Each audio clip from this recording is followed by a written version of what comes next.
Tikrai pasinaudokit, verta. Tai prašau, Vida. Prašome, Vida.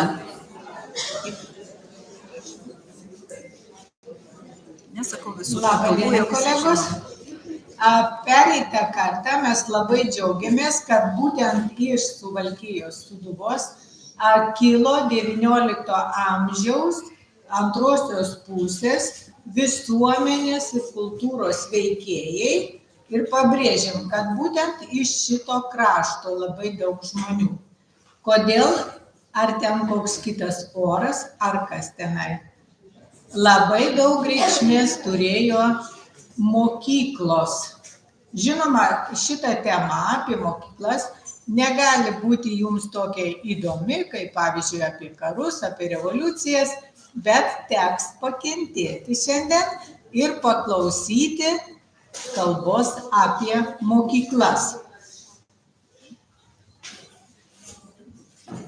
Taigi, pradėsime nuo tolimiausio krašto, nuo Seinų ir pakalbėsime apie tai, kad pradėjo visą šitą darbą labai reikalingą, labai svarbu vienuoliai.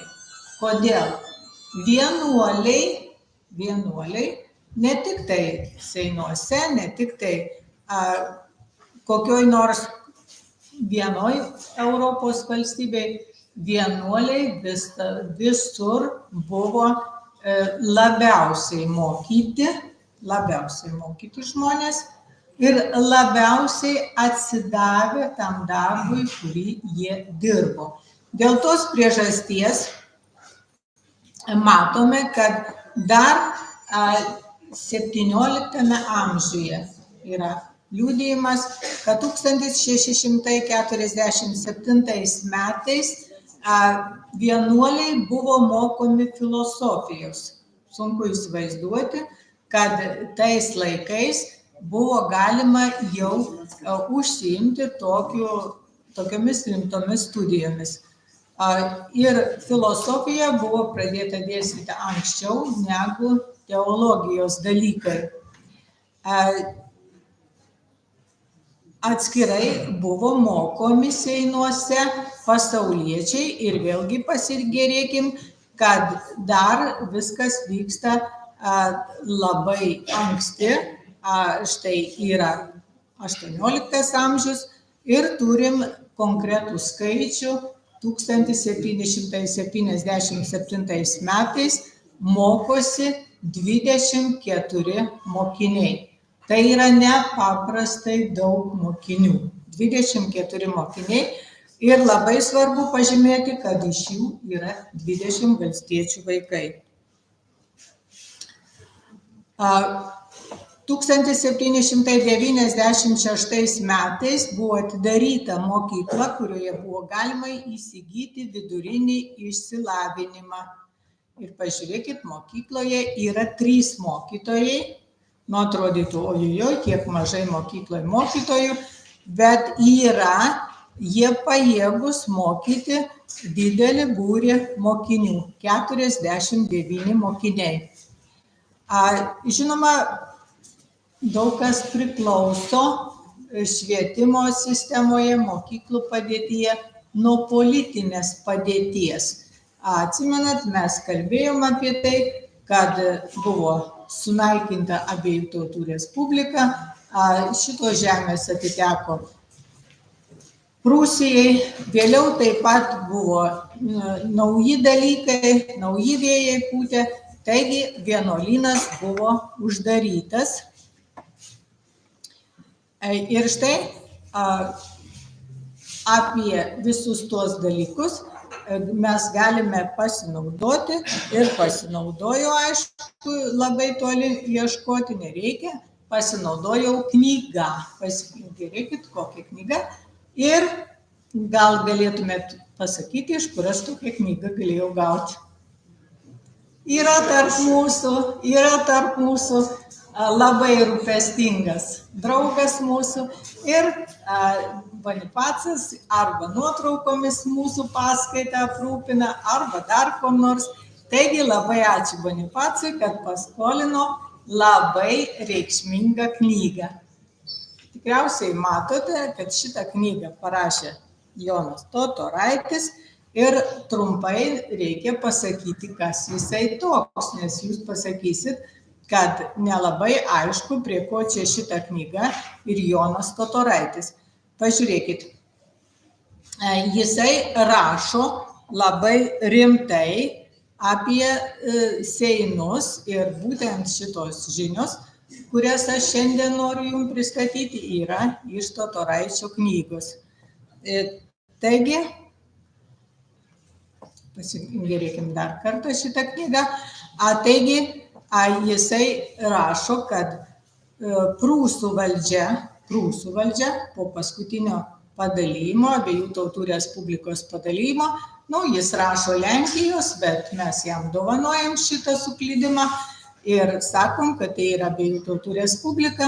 Jinai buvo padalinta 1795 metais, paskutinį kartą, ir Seinų dominikonų vienuolyno žemes ir turtus atėmė nauja valdžia.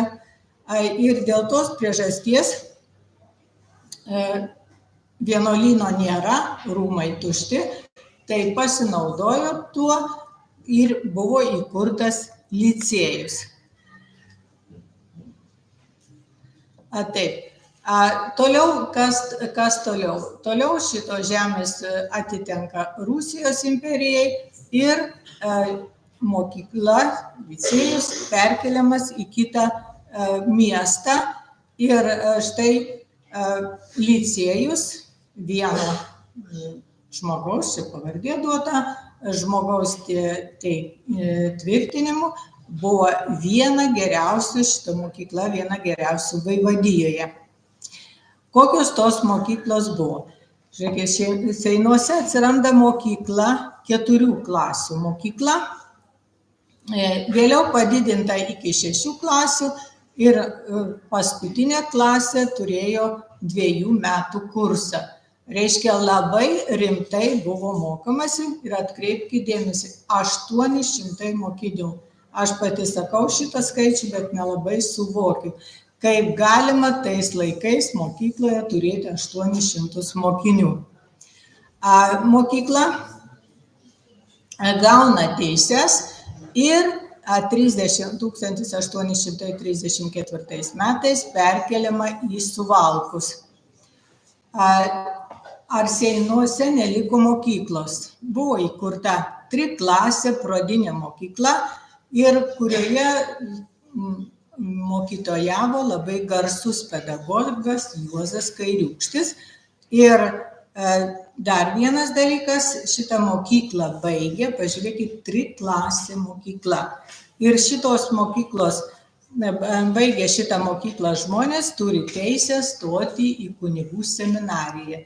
Jeigu pagalvojot, kad kunigai tokie bus labai jau menko išsimokslinimo, tai suklydote, nes seminarija dirbo labai rimtą darbą ir dvasininkus rengė labai gerus. Vėliau šiek tiek pakalbėsim apie tą Seinų kunigų seminariją. Per visą seminarijos istoriją yra žinoma, kad 69 Seinų mokyklos mokiniai baigė seminariją. Mokyklą 1832 metais baigė labai žinomas žmogus Antanas Tatarė. Tai yra prozininkas, pedagogas, dvasininkas, iš viso labai iškilus Suvalkijos žmogus. Pasižiūrėkim, toks portretas yra išlikęs. Taip. Kilo pasaulinis karas ir pasauliniam karui pasibaigus, kas atsitinka? Seinus užima Lenkai. Mes apie tai jau kalbėjom, tik šiandien primenu. Ir uždarė mokyklas. Lenkai uždarė mokyklas. Nereikia jiems tokių mokyklų. Ir vėl noriu, kad atkreiptumėte dėmesį į mokinių skaičius. Kiek buvo mokinių uždarimo dieną? Pažiūrėkit.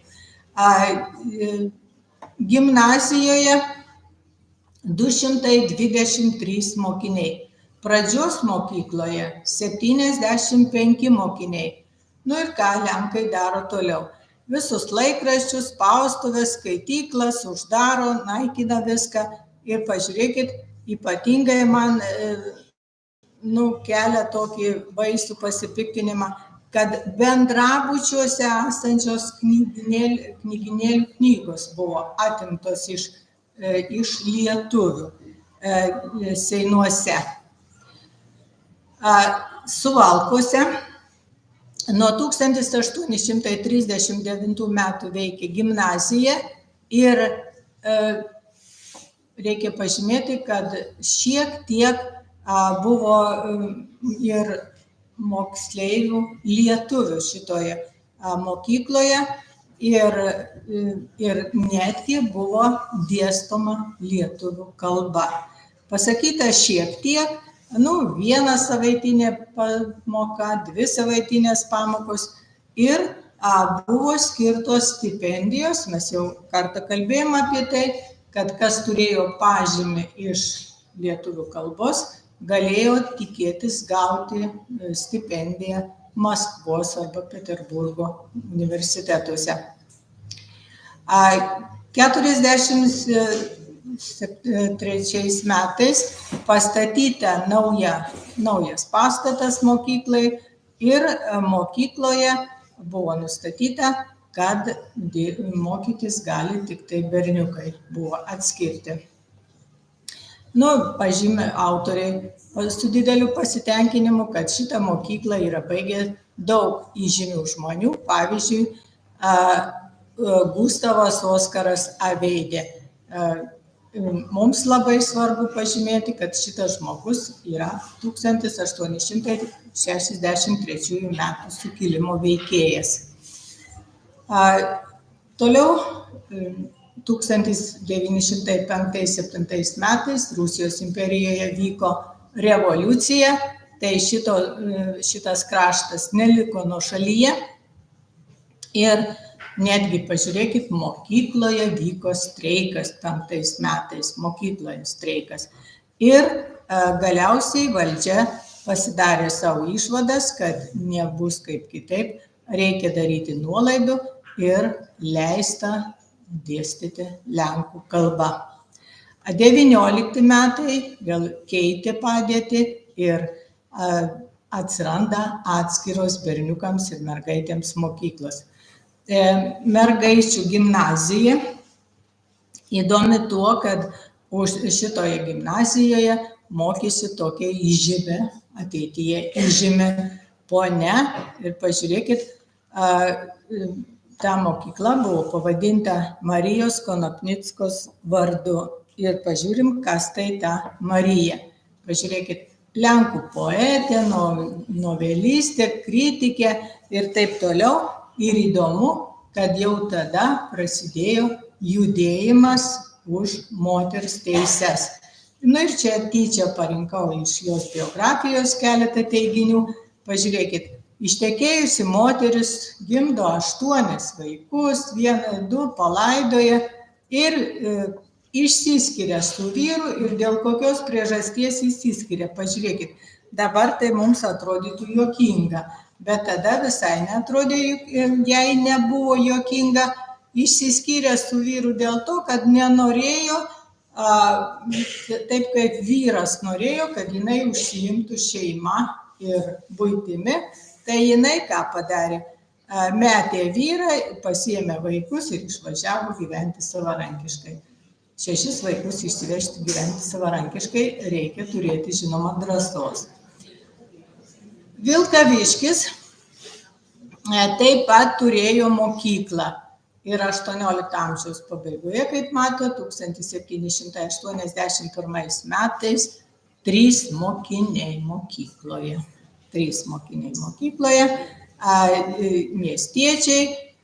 Vėlesni skaičiai yra tokie, kad yra 7 miestiečiai ir man svarbu labai pažymėti, kad yra valstiečiai.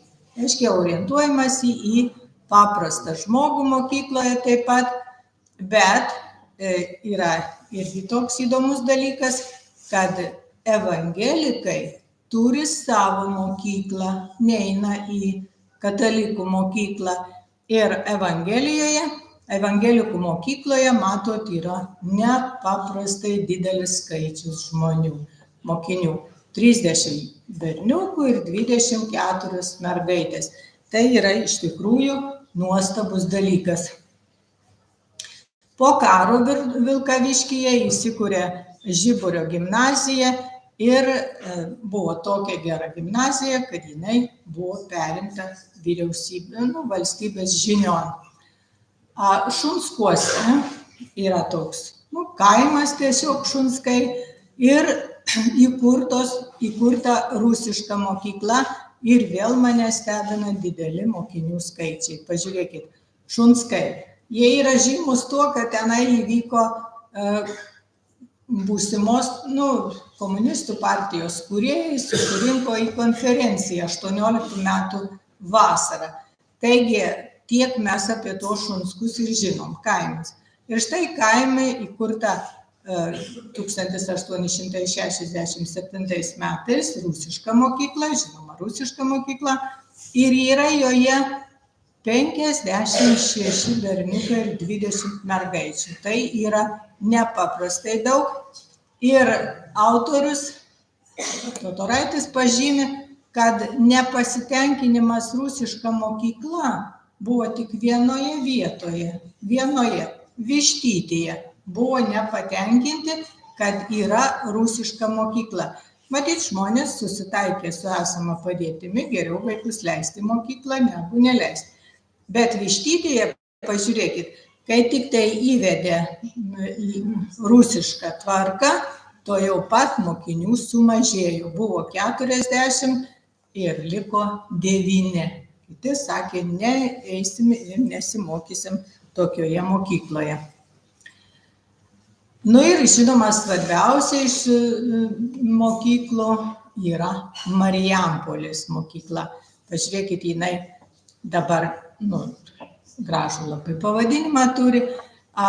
Prasidėjo viskas nuo to, kad buvo 4-metė mokykla. Ir nežiūrint to, kad tai buvo 4-metė mokykla, joje, jinai yra labai svarbi šita mokykla. 1840 metais jau ta mokykla yra apskrities mokykla. Labai rimta mokykla, apskrities mokykla. Ir siekiant sumažinti Lenkų įtaką, buvo nutarta tą mokyklą išplėsti ir padaryti 7-metę mokyklą. Aišku, ruoš žmonės, ištikimus imperijos valdžiai. Ir štai dabar yra tokia graži citata, tai noriu ją paskaityti. Senoji Marijampolės gimnazija išdidžiai stovinti ant Šešupės kranto, daugelio žymių žmonių kelio pradžia. Įsteigta carinės Rusijos, kad kuo greičiau surūsintų pietinę Lietuvos provinciją Sūduvą, atitraukdama lietuvius nuo Lenkų kultūros ir bažnyčios įtakos. Tačiau priešingai okupantų norams, rusiškoje gimnazijoje įsižiebė lietuvių tautinio atgimimo židinys. Tai, tokia iš tikrųjų daug pasakanti citata. Ir dabar pažiūrėkim, kaip mokiniai ten gyvavo tose mokyklose. Mokinys privalėjo nešioti uniformą, dėl to tokie visi gražūs yra nuotraukose. Kai jau atsiranda nuotraukos, mes matom, kokie visi ten gražūs tose nuotraukose. Ir uniformą reikia nešioti visą laiką. Pažiūrėkit, net į iškilmingą vakarienę pakviestas gimnazistas turi būti apsirengęs kaip gimnazistas ir pasakyta ne šiaip savo, bet Rusijos imperijoje nustatyta šitaip, kad yra gimnazijoje, klasikinėje gimnazijoje viena apranga, tai pilka su mėlynu kantu. Man labai patinka, kad viskas labai konkrečiai pasakyta. O kitos mokyklos yra realinės mokyklos, vienos yra klasikinės, kitos yra realinės. Tai realinės mokyklos mokinys turi būti apsirengęs juodų drabužių su geltonu kantu.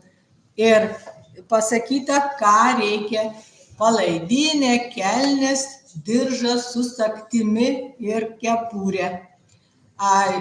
Nešioja juodas kelnes, pažiūrėkit, kas yra ant to diržo ir sagties. Diržas su sagtimi, sagtis ne dėl gražumo, o būtinai ant sagties yra išmušti skaičiai, kurie reiškia gimnazijos numerį ir jos vietovę. Taip, kad mokinys yra sekamas 24 valandas per parą. Ir viskas yra, kiekvienas, aišku, gali pamatyti, iš kur tas mokinys. Ir jeigu jisai pasielgs ne taip, kaip atrodo, kad reikia, tai žinoma, jis neišvengs kokių nemalonumų didelių. Dabar pažiūrim, ko mokėsi. Va taip jau aprengiam gimnazistą ir žiūrim, ko jis mokėsi. Neįėjo fizinis lavinimas, daryk, ką nori. Neįėjo visuomenės mokslas joks, chemija ir darbai, bet klasikinėje gimnazijoje reikia mokytis, pažiūrėkit, lotynų, graikų, vokiečių ir prancūzų. Tai nėra ko stebėtis, kad gimnaziją baigęs žmogus buvo, galėjo skaityti, galėjo rašyti vakarietiškomis kalbomis ir netgi klasikinėmis kalbomis. Tuose mokyklose, kur sakiau, realinėse mokyklose, lotynų ir graikų mokytis nereikėjo. Šitos mokyklos ruošia mokinius stoti į technikos aukštąsias mokyklas. Ne į universitetą, bet į technikos mokyklas, ir iš jų išėjo inžinieriai. Buvo dėstoma rusų kalba, literatūra, istorija, tikyba ir netgi piešimas. Sunkus dar dalykas piešimas, bet jis taip pat buvo dėstomas. Gal pasirodys įdomu, kad mokykloje yra 75 minutės pamoka. Galėjo būti 75 minutės pamoka. Ir per visą dieną buvo 1,5 valandos pertrauka.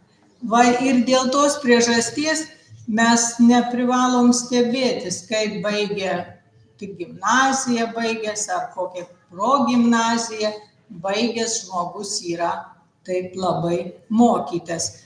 Tai be jokios abejonės, jeigu šitaip rimtai dirbti, galima kažko pasiekti. Gimnazijoje mokymasis trukdavo 7 metus. Drausmė buvo kaip kariuomenėje ir specialus buvo žmogus. Dabar man mokytojai pasakoja, kad vaikas gali pasiųsti mokytoją ir nieko nenutinka. Ir viena mokytoja neseniai pasakoja, kad jinai pasakė direktoriui, tai direktorius sakė, tai čia dar švelniai jūs pasiuntė. Taigi, pažiūrėkit, o ten yra, tais laikais mokykloje yra žmogus, kurio bijo labiau mokiniai negu direktoriaus. tas žmogus yra inspektorius, ne joks jisai ne pedagogas ir jeigu tvarka mokykloje yra kaip kariuomenėje, tai galima įsivaizduoti, kad tas inspektorius yra kaip koks puskarininkis kariuomenėje.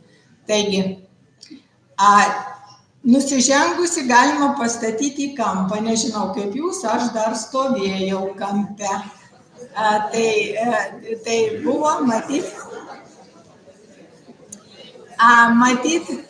buvo dar liekanos to griežtumo mokykloje ir netgi buvo galima pasodinti karcerį. Ir labai dar mūsų mokytojams patiko palikti mus po pamokų. Nežinau, vėlgi, ar visose mokyklose tai buvo, o mano mokykloje tai sėdėjom po pamokų. Taigi, išliko, reiškia, labai geras buvo dalykas, statymas į kampą ir palikimas po pamokų, jeigu taip dar buvo daug metų praėjus. Tebe buvo mokykloje šitą toks paprotys. Mokinys galėjo būti pašalintas iš gimnazijos, nežinau, kaip jie tenai gaudavo tą informaciją, bet turintis vilko bilietą niekur Rusijos imperijoje įstoti negalėjo į mokyklą.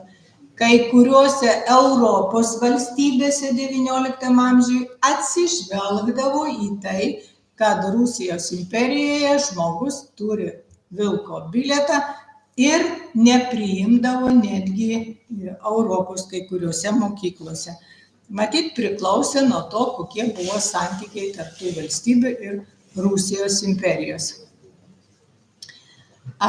Marijampolės gimnazijoje, kaip jau esam pabrėžę, pažiūrėkit, dėsto lietuvių kalbą. Ir Marijampolės gimnazijoje galėjo būti mokytojai lietuviai. Žinoma, kas nors kitas lietuvių kalbos dėstyti negali, bet kiek to dėstymo? 2 valandos per savaitę arba 1 valanda per savaitę. Taigi dėsto ir turim, kaip tik šiandien esam apsibrėžę, šiek tiek vėliau kalbėsim apie šitos mokytojus ir atkreipkite dėmesį, mokytojas.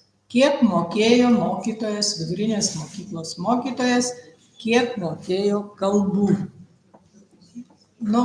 Gal ypatingai gabus buvo kalboms.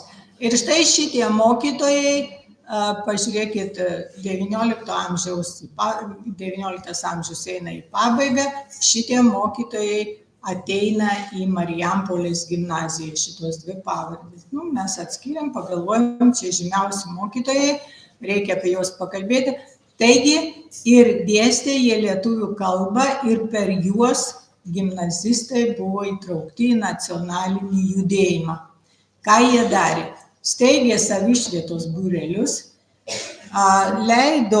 patys leido ranka rašytus laikraštėlius, visą tai ruošė žmonės tam dalyvavimui jau suaugusių žmonių gyvenime, ką jau mes esam daug kartų aptarę, kaip iš to krašto išėjo daug kultūros veikėjų.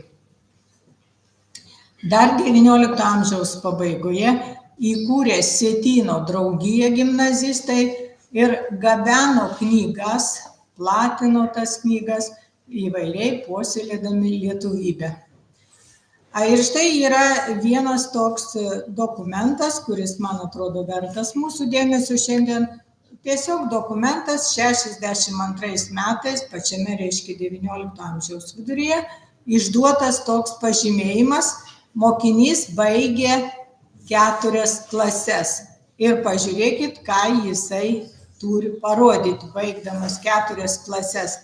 Laikė egzaminus. Lenkų kalba, rusų kalba, lotynų kalba, graikų kalba, vokiečių kalba, prancūzų kalba, aritmetika, geografija, algebra, geometrija ir dar kas kaligrafija. Dėl tos priežasties nereikia stebėtis, kad dar mūsų seneliai ar ten dar kas nors anksčiau raštą, jeigu randa, tai iš tikrųjų galima pamatyti, kaip gražiai ir aiškiai žmonės mokėjo ką nors parašyti. Imperijos valdžia 19 amžiuje einant į pabaigą stengiasi mažinti mokinių skaičių. Nereikia žmonių labai išmokyti, nes bus vienos tik tai problemos kils išmokytų žmonių. Ir čia pateikiu tokį, skaičiai duoti, pasižiūrėkit, kaip mažėja gimnazijos mokinių skaičius.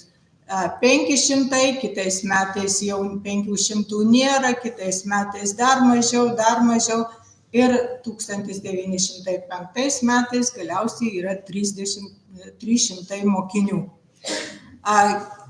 4 metais 40% gimnazistų buvo lietuviai ir jau po revoliucijos 5-7 metų, kada jau buvo šiek tiek kitaip žiūrima į švietimo sistemą Rusijos imperijoje, mokiniai galėjo plėtoti šiek tiek slaptą, aišku, slapta jų veikla, bet vis dėlto jau galėjo dalyvauti visuomeninėme gyvenime per tokius mokinių leidžiamus laikraštėlius.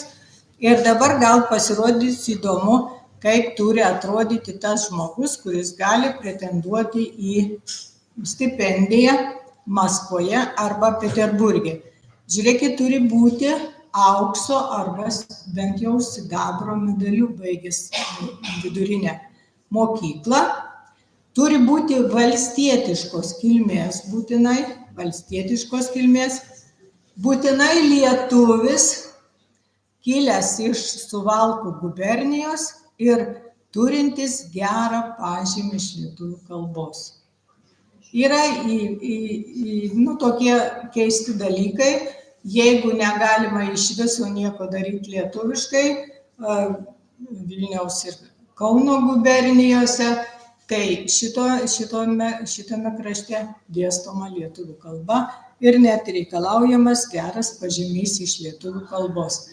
Tai tokie visą tai turėjo, daugiausia Marijampolės gimnaziją baigė žmonės. Ir štai čia yra tokia nuotrauka. Noriu tiesiog, kad pasigrožėtumėt, kaip atrodo tie uniformuoti jaunuoliai, įsprausti į uniformas tokias, bet nuotraukoje tikrai atrodo žavingai. Prasidėjus Pirmajam pasauliniam karui, žinoma, visa Lietuva turėjo problemų turėjo ir Suvalkija. Ir pažiūrėkit, evakuojama į Rusijos gilumą. Daug Lietuvos mokyklų ir kitų kultūros įstaigų buvo evakuota į Voronežą, bet ne visi buvo į Voronežą, buvo į Jaroslavlį taip pat. Ir šita mokykla buvo išvežta į Jaroslavlį. Ir tenai labai jau sunkiomis sąlygomis dirbo. Pažiūrėkit, 16 metais karo. Karo pats įkarštis, 16 metai mokyklą baigė 4 lietuviai baigė. Ir autoriai pateikia štai labai svarbaus žmogaus pavardę, Antanas Gustaitis. Taigi, neatsilaikiau pagundai, noriu, kad pažiūrėtumėte į Antaną Gustaitį, aviacijos inžinierius ir taip labai svarbus žmogus. Ir jis yra pagerbtas Marijampolėje štai šitokiu paminklu.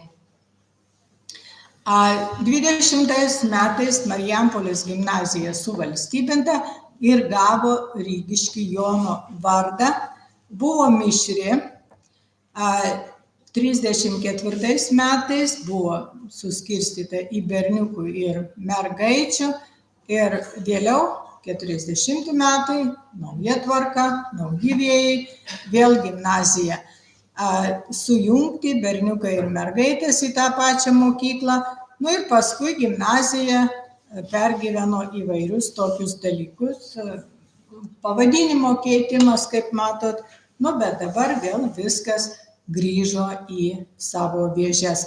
Štai 2008 metais jau yra labai didelė mokykla ir kaip vadovai sako, jau yra per didelė turėti per 1000 mokinių, jau yra gerokai per daug.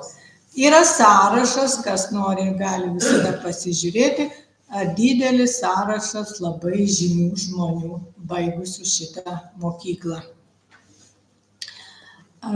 Ir toliau mes sakėm, kad svarbi švietimo, mokymo įstaigos svarbios yra vienuolynai. Tai dabar pacituosim Joną Totoraitį ir pasakysim, kaip atsirado Seinų vienuolynas.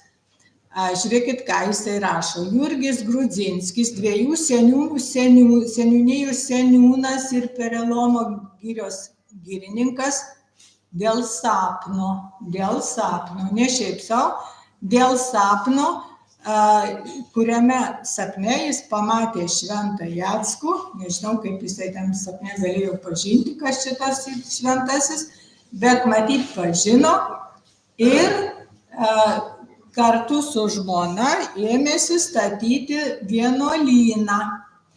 Ir vienuolynas ir bažnyčia būtinai, taigi bažnyčia turi ką? Stebuklingą švenčiausios Marijos stovylą turi. Stovylą. Skulptūrą, kitaip sakant. Ir dabar iš kur atsirado ta skulptūra, labai man įdomu.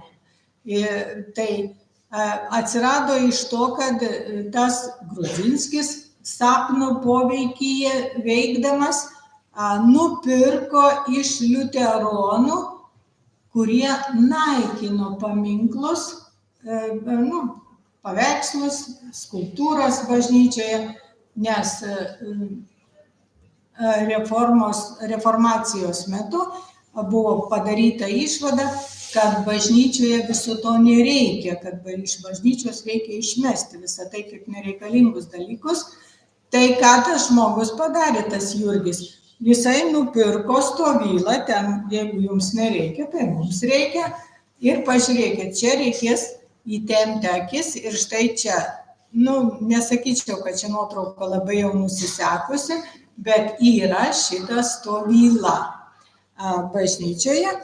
Ir štai, kas apie ją pasakyta.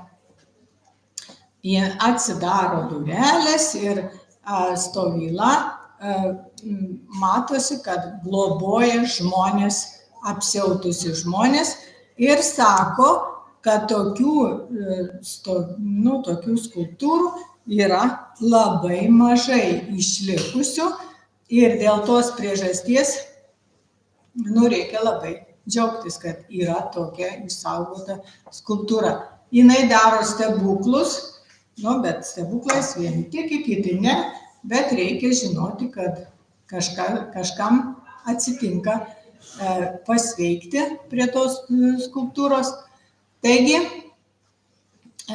dar 1818 metais popiežius įsteigė Seinų vyskupiją ir pažiūrėkit, koks skaičius priklauso tai vyskupijai. 370 tūkstančių tikinčiųjų. Nepaprastai didelis skaičius. Ir visiems tiem tikintiesiems reikalingi yra dvasininkai. Ir kur tuos dvasininkus kas ruošia? Buvo miestelėje tokiame Lenkijos teritorijoje, nuošaliame miestelėje, seminarija ir jinai, ir buvo aišku, kad šita seminarija nepajėgs parengti visų šitam didžiuliam tikinčiųjų skaičiui reikalingų dvasininkų. Ir pažiūrėkit, ir iš tikrųjų beviltiška padėtis. 1809 metais seminarijoje iš viso yra 10 klierikų. Tai iš viso nėra čia ko net vilties kokios turėti. Maža to, kad yra tik tai 10 klierikų, bet lietuviškai moka tik tai 4 žmonės iš tų 10.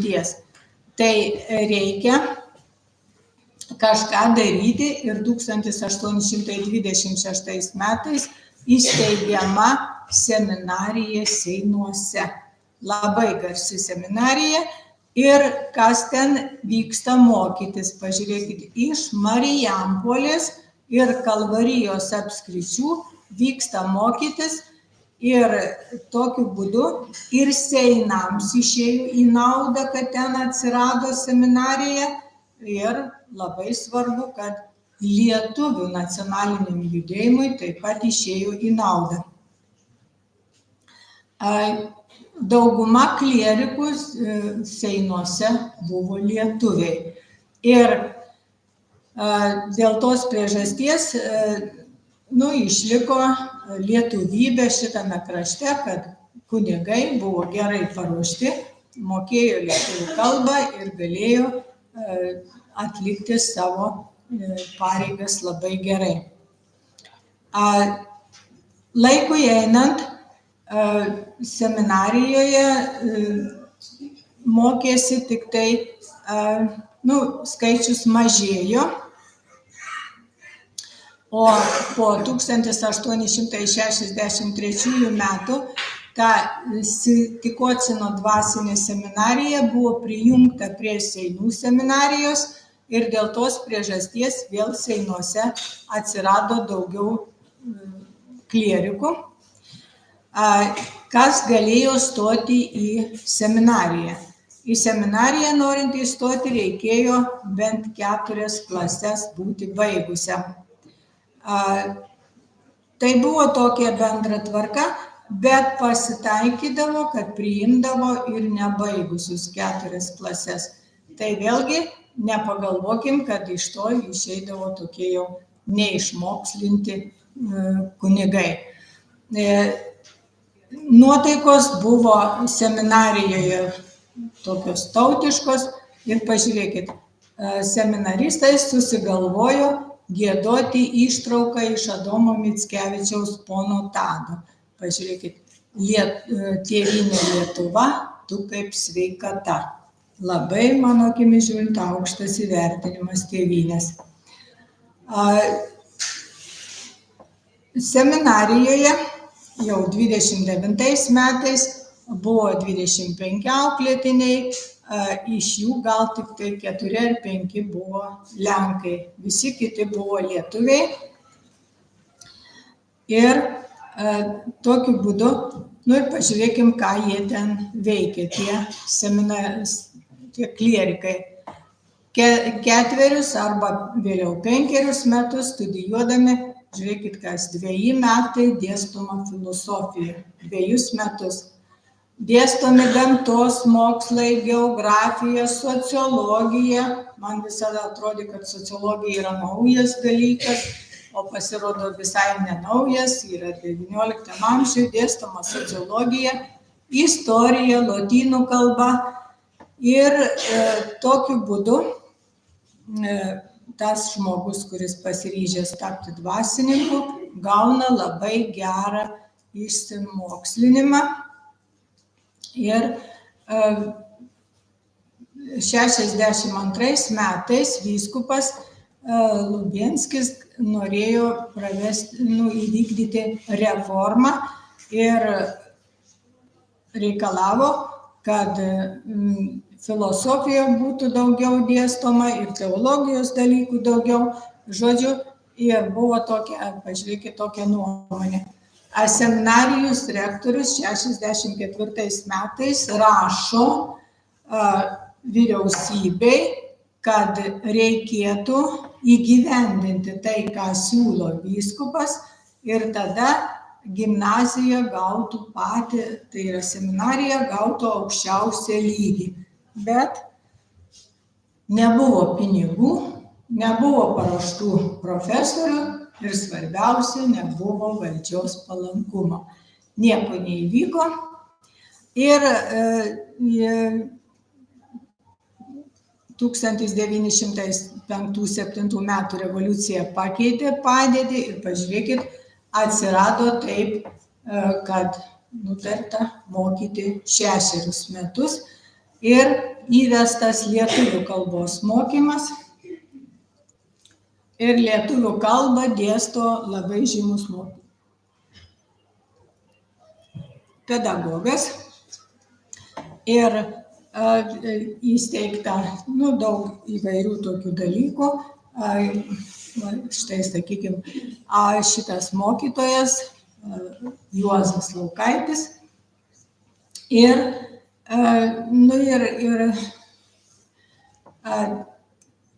atsiprašysiu truputėlį.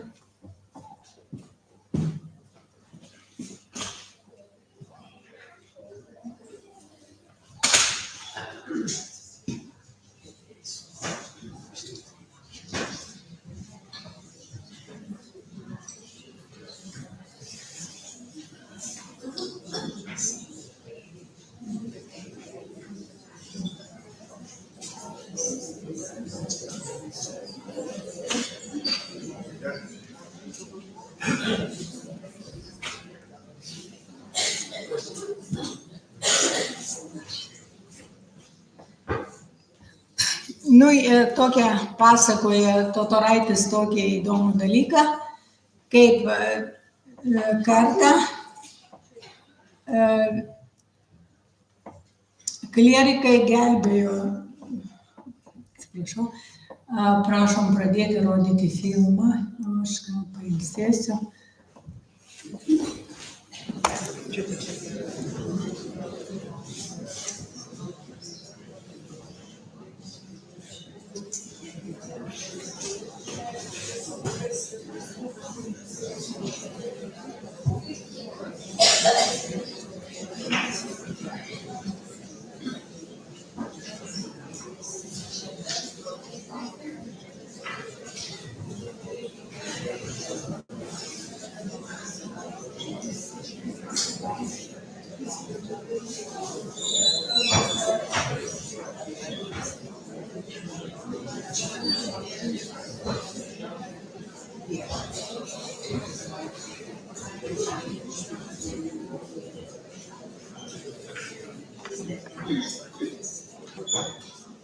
Brangieji, gal yra medikas kas nors, dar palaukit, tuoj bus filmas toliau. Gal medikas yra kas nors mūsų tarpe? Nueikit, kiti neįsiskirstykit, tik vat medikas. Gerai, jeigu kas yra.